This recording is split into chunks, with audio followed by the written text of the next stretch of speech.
السلام علیکم۔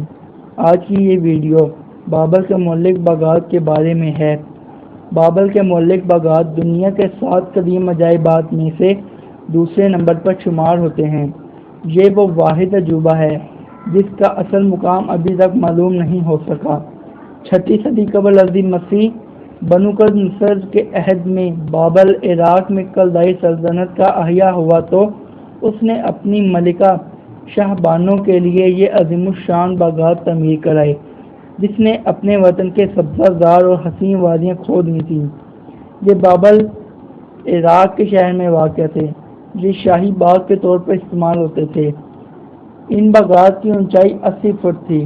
یہ باغات حقیقتاً مولک نہ تھے، بلکہ ایسی جگہ لگائے گئے تھے جو درجہ بدرجہ بلند ہوتی ہوئی 350 فٹ تک پہنچ گئی تھی۔ ان درجوں کی تعمیر میں اس امر کا خیال رکھا گیا تھا کہ زمین ایسی ہو کہ نہ درختوں کی نشو و نما میں کمی آئے، نہ ہی پانی کی زائد مقدار نچلے درجوں میں جا کر دیگر باغات کو خراب کرے۔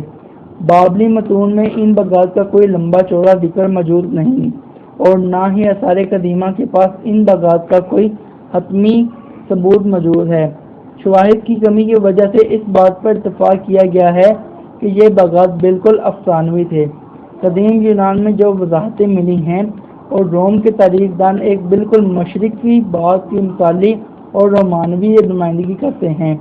اگر یہ باغات حقیقت میں موجود تھے تو پہلی صدی عیسوی کے کچھ عرصہ بعد ہی تباہ ہو گئے تھے۔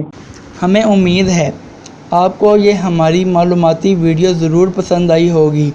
ہمارے چینل کو لائک کریں اور شیئر کریں اور سبسکرائب کرنا مت بھولیں تاکہ ہم آپ کے لیے اور اچھی ویڈیو لا سکیں۔ شکریہ۔